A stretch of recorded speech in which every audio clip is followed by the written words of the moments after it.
Bienvenue sur le podcast Minute Santé, le podcast pour prendre soin de ta santé, où l'on décrypte différents sujets santé en misant avant tout sur la prévention, car comme le dit l'adage, mieux vaut prévenir que guérir. Je suis Nadia, blogueuse santé sur consomuslim.com et médecin. Je suis passionnée par la médecine et les alternatives naturelles. J'espère t'aider au travers de ce podcast à prendre soin de ta santé en prenant en compte toutes les sphères de ta vie. N'hésite pas à t'abonner pour ne rater aucun épisode et prendre ta santé en main dès aujourd'hui. Dans ce nouvel épisode du podcast Minute Santé, on va aborder le sujet des cauchemars récurrents. Il existe beaucoup de mythes et de fausses croyances autour de cette question, ce qui m'a donné envie d'aborder le sujet d'un point de vue médical. Les cauchemars peuvent avoir d'autres raisons que les démons ou autres croyances associées, et c'est important de le savoir pour ne pas passer à côté d'une maladie sous-jacente. Dans la première partie de cet épisode, on va voir ensemble ce qu'on appelle les cauchemars récurrents ainsi que leurs mécanismes. On verra aussi ce qui peut te rendre plus à risque d'en faire. Dans la seconde partie, on verra les signes qui doivent te faire penser au diagnostic de cauchemar récurrent, à différencier du cauchemar classique qui peut arriver de temps en temps. On verra également avec quel autre diagnostic il ne faut pas le confondre et on finira sur les grandes lignes de son traitement. J'espère que cet épisode t'intéressera et ne sera pas ton pire cauchemar. Désolée, fallait que je la place, ma blague pourrie. Donc avant cela, comme d'habitude, je vais lire un commentaire qui m'a été laissé sur YouTube par Yumna Messili et qui me dit « Génial, j'adore tes podcasts, je les écoute toujours ». Donc merci Yumna pour ton soutien et je suis ravie que tu sois toujours au rendez-vous, en espérant que tu le sois encore longtemps, Inch'Allah. Donc si toi aussi tu souhaites soutenir le podcast totalement gratuitement, n'hésite pas à le noter, à laisser un commentaire sur Apple Podcasts, sur YouTube ou sur toute autre plateforme. N'hésite pas à t'abonner soit sur YouTube, soit sur la plateforme de ton choix. Tu peux également t'inscrire à ma lettre santé pour recevoir directement sur ta boîte mail l'information quand un nouvel épisode est disponible. Le lien pour s'inscrire est dans la description. Je te souhaite une bonne écoute, let's go! Les cauchemars font partie de la famille de ce qu'on appelle les parasomnies, qui sont en gros des comportements anormaux qu'on peut avoir soit lors de l'endormissement, soit lors du sommeil. On peut citer par exemple les terreurs nocturnes, les troubles du comportement pendant le sommeil paradoxal, c'est-à-dire le sommeil pendant lequel on rêve, les hallucinations liées au sommeil, les cauchemars récurrents, etc., etc. Donc, il existe différentes parasomnies. Elles sont classifiées selon le stade du sommeil pendant lesquels elles surviennent, c'est-à-dire soit le sommeil lent, qui est plus présent en début de cycle, soit le sommeil paradoxal, plutôt présent en fin de cycle de sommeil, ou pendant la période de transition veille-sommeil. Les cauchemars, par exemple, surviennent pendant le sommeil paradoxal, c'est-à-dire quand on rêve en deuxième partie de nuit, voire en fin de nuit. Faire un cauchemar, ça peut arriver à tout le monde. C'est quand ceux-ci deviennent fréquents, gênants, qu'il faut se poser la question s'il n'y a pas une maladie sous-jacente et en parler à son médecin. Pour refaire un peu l'histoire des cauchemars, à l'Antiquité, les cauchemars étaient considérés comme des signes de maladie ou encore des signes de fièvre. Pendant l'époque d'Hippocrate, les cauchemars révélaient à ce moment-là un problème au niveau des humeurs. Il a existé, et il existe toujours, beaucoup de mythes autour des cauchemars et de leur interprétation. Je respecte bien entendu les croyances de chacun, je suis moi-même croyante et je ne rejette pas l'existence d'un monde invisible. Cependant, là, je voulais juste faire une réflexion, donc particulièrement aux musulmans et musulmanes, l'étant moi-même. Avant de conclure à tout ce qui est mauvais œil, à de la sorcellerie ou tout autre mal occulte, il est quand même bien de se poser la question de savoir si les cauchemars n'ont pas une autre raison et de chercher cette raison pour agir dessus. Bien entendu, cela ne dispense pas de faire ses invocations du soir et de lire ce qu'il y a à lire avant de s'endormir, mais cet épisode justement, je le fais dans ce but aussi, c'est pour expliquer qu'il peut avoir d'autres causes au cauchemar et qu'il ne faut pas passer à côté. Donc fin de la parenthèse. En médecine, un cauchemar, qu'est-ce que c'est ? Un cauchemar, c'est un rêve très désagréable dont on se souvient parfaitement à notre réveil et qui va avoir des connotations négatives, par exemple la mort, le danger, la menace, la tristesse, l'anxiété, etc., etc. Le cauchemar, il peut être tout à fait isolé, arriver une fois de temps en temps et ne pas être inquiétant. Mais parfois aussi, il peut s'inscrire comme un symptôme dans une maladie dont il faut faire le diagnostic. Il faut donc bien différencier un cauchemar banal des cauchemars récurrents, qu'on peut aussi appeler maladie des cauchemars, ou en anglais, désolé pour l'accent, nightmare disorder, où l'on va être devant des cauchemars répétés qui vont avoir des répercussions sur le sommeil et sur le fonctionnement de la personne.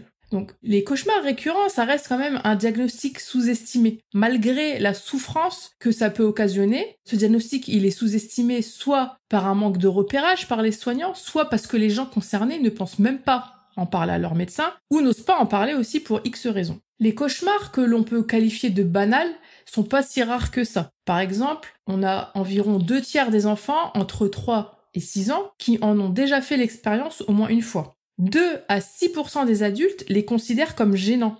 Et on observe un pic de fréquence des cauchemars vers l'âge de 10 ans, à l'adolescence, avec une présence plus importante chez les filles que chez les garçons, et ça continue à l'âge adulte. Donc il existe des cauchemars chez environ aussi 18% des gens qui sont atteints d'insomnie. Et enfin, il faut savoir que les cauchemars sont très fréquents chez les personnes qui vont avoir une pathologie psychologique, et cela va représenter environ 80% des cas. Autrement dit, quand la pathologie psychologique est traitée, les cauchemars vont disparaître ou se minimiser en fonction des cas. Les mécanismes des cauchemars sont mal connus et relèvent d'hypothèses, donc il faut toujours accepter que l'on ne peut pas forcément tout savoir et qu'une part des choses nous échappe, mais ces hypothèses n'en sont pas moins intéressantes. Une première hypothèse, qui a été adoptée pendant longtemps, est tout simplement que les cauchemars sont la conséquence d'une maladie ou le symptôme d'une maladie. Une autre hypothèse, qui est plus celle adoptée actuellement, explique le cauchemar comme une altération des mécanismes qui sont censés amoindrir notre peur. Autrement dit, les mécanismes qui sont censés diminuer nos différentes peurs ne font pas bien leur travail, ce qui fait que la personne qui fait des cauchemars a un manque d'inhibition de ses peurs qui peuvent s'expliquer par plusieurs choses. Donc déjà, le fait d'avoir soi-même des antécédents dans sa famille, donc ce qu'on appelle une prédisposition génétique. Certains traits de personnalité facilitent le fait qu'il y ait un manque d'inhibition de ces peurs-là. Une situation de stress psychologique pendant l'enfance notamment peut altérer ces mécanismes d'extinction de la peur aussi. Et enfin, un état d'hypervigilance, comme on peut le voir par exemple dans l'état de stress post-traumatique, peut être aussi à l'origine de cauchemars.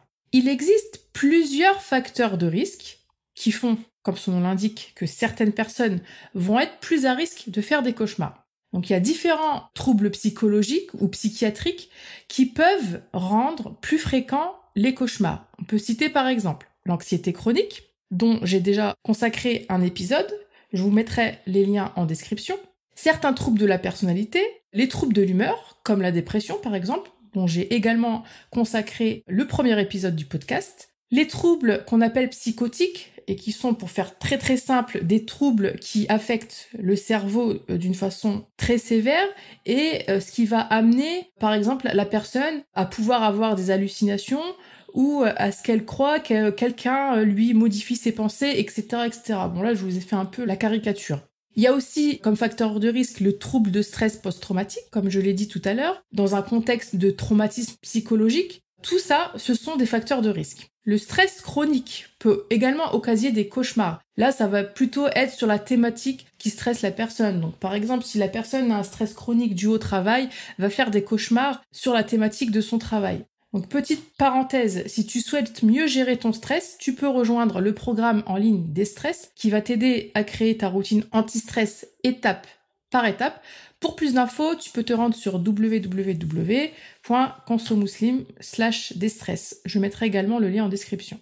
On observe aussi plus de cauchemars chez les personnes ayant des troubles du sommeil comme l'insomnie, avec généralement du coup l'installation d'un cercle vicieux. Le syndrome d'apnée du sommeil aussi rend plus fréquent la fréquence des cauchemars. Et pour ceux et celles qui ne connaissent pas ce syndrome, pour faire extrêmement simple, donc le syndrome d'apnée du sommeil, c'est quand une personne fait des pauses respiratoires pendant son sommeil, et ces pauses respiratoires vont aboutir à différentes conséquences. Il faut savoir aussi par rapport aux cauchemars que certains médicaments peuvent en occasionner. Juste pour en citer quelques-uns, certains bêta-bloquants, certains antidépresseurs, certains antibiotiques ou antiviraux, ou aussi le sevrage brutal de certains médicaments, notamment les antidépresseurs. Là, par exemple, devant un sevrage brutal, on peut avoir une survenue de cauchemar. Et enfin, les cauchemars peuvent être plus fréquents chez les personnes consommant des toxiques, comme le cannabis, pour n'en citer qu'un. Comme je l'ai dit plus tôt, il existe une prédisposition génétique. C'est-à-dire que si ta mère, ton père, ton frère ou ta sœur, etc.,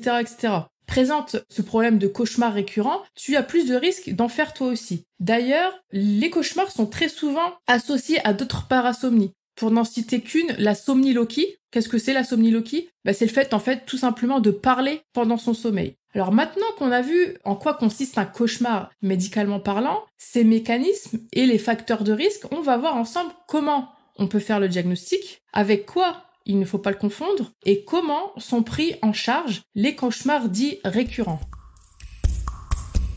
Malgré la souffrance qu'ils peuvent occasionner, les cauchemars sont sous-diagnostiqués. Il y a beaucoup de tabous autour de tout ce qui est psychologique qui amène les gens souvent à se taire. C'est souvent connoté très négativement d'aller consulter un psychologue ou un psychiatre, et dans certaines cultures en particulier, on parle automatiquement et malheureusement de fou et de folle, ce qui ne va pas favoriser le fait d'aller consulter. Comme je le dis souvent à mes patients, si c'est ça qui vous bloque, rien ne vous empêche d'en parler à personne. Donc tu peux très bien consulter et ne le dire à personne si tu crains le regard des autres. Pense avant tout à ton bien-être. Ces mêmes gens ne seront pas là pour toi si tu devais avoir des complications et que tu devais être au plus bas de ta forme.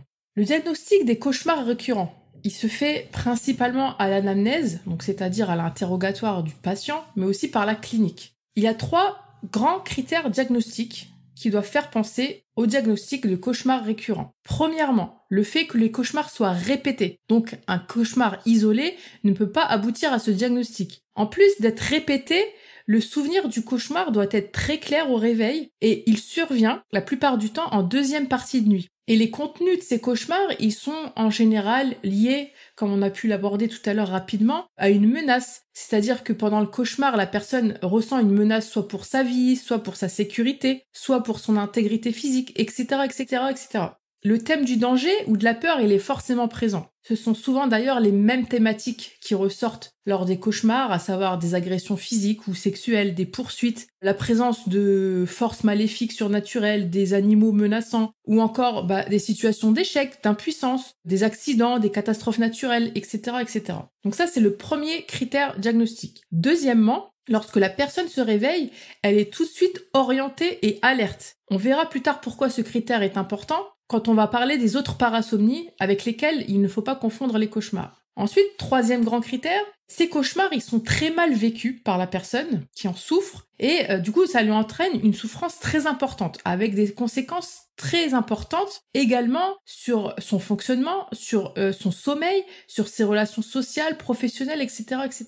Voilà, ça c'est ce qui concerne l'interrogatoire. Donc quand ces 3 critères sont présents, le diagnostic de cauchemar récurrent est quand même très fort probable. Après, le médecin ou le professionnel de santé, il peut aussi s'aider, en plus de ça, d'un agenda du sommeil. Donc un agenda du sommeil, c'est quoi? En gros, la personne va sur un calendrier noter, premièrement, pour chaque nuit, l'existence ou non de cauchemars, pour qu'on puisse avoir une idée de la fréquence, mais aussi des informations plus générales sur son sommeil, par exemple son heure de coucher, son heure de réveil, le nombre d'heures qu'elle a dormi par nuit, la qualité de son sommeil, le retentissement sur la journée qui suit, s'il y a eu de la somnolence par exemple, ou d'autres symptômes, etc., etc.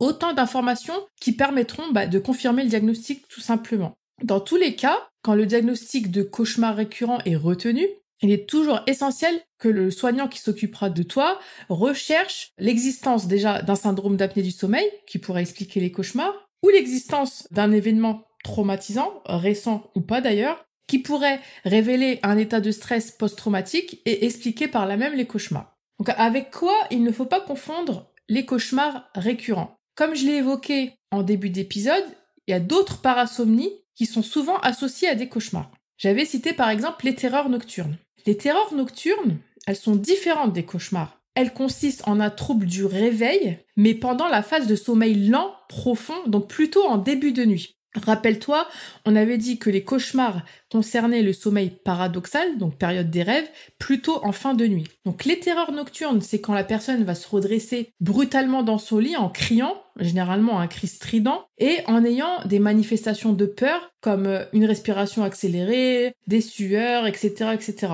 Dans le cas des terreurs nocturnes, la personne concernée ne réagit pas si on lui parle, et dans la plupart des cas, elle ne se souvient même pas de ce qui s'est passé le lendemain. Bon, cependant, il y a toujours des cas particuliers. Certains enfants et certains adultes se souviennent de petits morceaux par-ci, par-là, ou de fragments de rêve où ils peuvent réagir aux stimuli extérieurs, mais c'est toujours de façon inappropriée. Il peut arriver que la personne atteinte de ces terreurs nocturnes ne se réveille pas du tout, mais si c'est le cas, si elle se réveille, elle sera dans un état confus, à l'inverse des cauchemars où la personne est plutôt alerte et parfaitement consciente. Bref, ça pourrait faire l'objet d'un épisode à part entière, les terreurs nocturnes. Je vais la faire courte, donc en ce qui concerne les terreurs nocturnes. D'ailleurs, si ça t'intéresse que ce sujet soit abordé dans un prochain épisode, n'hésite pas à me le faire savoir. Donc il ne faut pas confondre non plus les cauchemars récurrents avec des troubles du comportement, comme de l'agitation, des coups de poing, etc., qui peuvent survenir lors du sommeil paradoxal, donc celui où on fait les rêves, notamment chez les personnes âgées. Et là, ces troubles, ils vont plutôt soit être isolés, soit s'inscrire dans une maladie, par exemple les maladies neurologiques ou autres, ou elles peuvent être secondaires à des médicaments. Il ne faut pas non plus confondre les cauchemars récurrents avec ce qu'on appelle les hallucinations liées au sommeil. Les hallucinations liées au sommeil, en fait, elles sont dues à l'intrusion de parties de rêve qui ont lieu, comme on l'a dit plusieurs fois, pendant le sommeil paradoxal. Et en fait, une vision d'une partie du rêve va faire intrusion lors de l'éveil. Ou plutôt, c'est vraiment la petite transition entre le sommeil et l'éveil, où on n'est ni bien éveillé, ni encore totalement endormi. Donc ces hallucinations, c'est une intrusion du rêve, elles proviennent du rêve, elles peuvent être visuelles.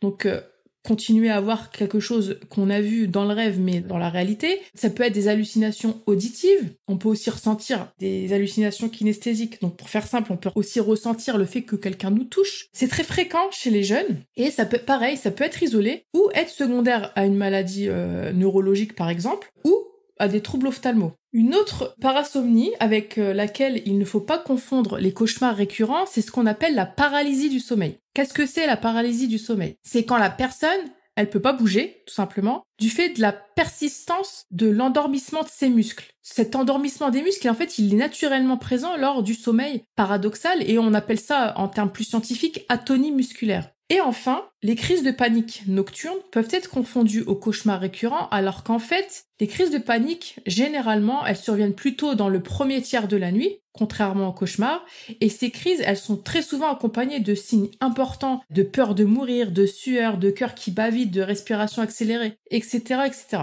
Quand le diagnostic de cauchemar récurrent est fait, quelle est en gros sa prise en charge? Dans les grandes lignes, il faut savoir que son traitement consiste en une psychothérapie, et on va voir en quoi elle consiste juste après. Il n'y a pas besoin de médicaments, et il n'y a d'ailleurs pas de consensus sur cette question. Bien entendu, si le diagnostic de cauchemar récurrent rentre dans une pathologie, on soigne la pathologie en cause. Donc le type de psychothérapie qui s'avère particulièrement efficace en cas de cauchemar récurrent est la RIM, qui veut dire thérapie par répétition d'imagerie mentale. Donc en quoi ça consiste concrètement? Je vais essayer de faire simple. Donc il est proposé à la personne qui est atteinte de cauchemar récurrent de remplacer le scénario qu'elle répète dans ses cauchemars par un autre scénario. Je vous donne un exemple concret. Imaginons que je rêve toujours que je suis poursuivie par quelqu'un que je ne vois pas et je me réveille en sursaut. Et je répète ce cauchemar inlassablement. Là, je vais par exemple me dire que je vais arrêter de courir, dans mon scénario alternatif, je vais arrêter de courir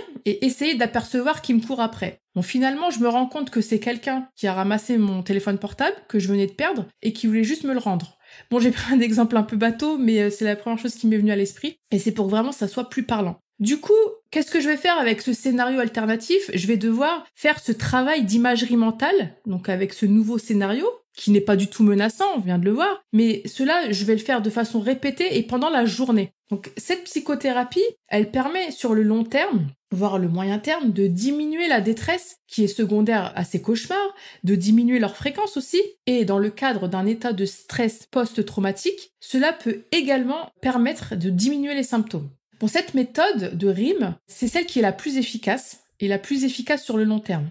Donc petite parenthèse, elle est d'ailleurs encore plus efficace chez les personnes qui font des rêves qu'on appelle lucides. Donc je sais pas si vous connaissez, les rêves lucides, en fait ce sont des rêves où l'on a conscience que l'on rêve en fait, et que l'on peut donc moduler comme on veut. En gros, on fait ce qu'on veut dans le rêve. Ce type de rêve permet de réaliser le nouveau scénario qu'on s'est imaginé en état de veille, mais de le faire cette fois-ci en état de sommeil. Bon, pour les personnes qui ont jamais fait de rêve lucide, ça peut paraître un peu bizarre, mais je vous assure que ça existe. Il existe d'autres psychothérapies qui sont moins efficaces que la RIM, donc psychothérapie par répétition d'imagerie mentale, que je vais donc juste citer pour que vous en ayez connaissance. Il y a la thérapie classique, donc cognitivo-comportementale, qu'on appelle TCC, enfin c'est l'abréviation. La thérapie d'exposition, la désensibilisation, ou l'association de plusieurs de ces approches. Et enfin, on peut citer également les thérapies qu'on appelle psychodynamiques qui vont consister à analyser et interpréter le contenu des cauchemars. On a abordé dans cet épisode le sujet des cauchemars récurrents pour casser un peu tous les mythes qu'il peut y avoir autour de cette question. On a vu donc ces différents mécanismes, ces facteurs de risque. On a vu également comment en faire le diagnostic et qu'il ne fallait surtout pas le confondre avec d'autres parasomnies comme les terreurs nocturnes, la paralysie du sommeil, entre autres. Et enfin, on a vu les grandes lignes de sa prise en charge où l'on a évoqué donc la RIM, la psychothérapie par répétition d'imagerie mentale. Les cauchemars, ils sont assez fréquents et tout le monde ou presque, je pense, en a déjà fait l'expérience dans sa vie. Le diagnostic de cauchemar récurrent, il se fait en plusieurs étapes et nécessite principalement une prise en charge via une psychothérapie et ou par le traitement de la cause sous-jacente. Si le sujet du sommeil vous intéresse et surtout si cela vous intéresse de savoir comment optimiser son sommeil totalement naturellement, n'hésitez pas à vous procurer le replay de ma masterclass sur le sujet. Je vous mettrai le lien en description. N'hésitez pas à la visionner pour avoir tous les outils pour retrouver un sommeil de qualité. J'espère que cet épisode t'aura plu, t'aura intéressé. N'hésite pas à le partager si c'est le cas. N'oublie pas de t'abonner au podcast Minute Santé pour ne rater aucun épisode et pour le soutenir. Je te dis à bientôt pour un prochain épisode. Et d'ici là, prends soin de toi et de ta santé.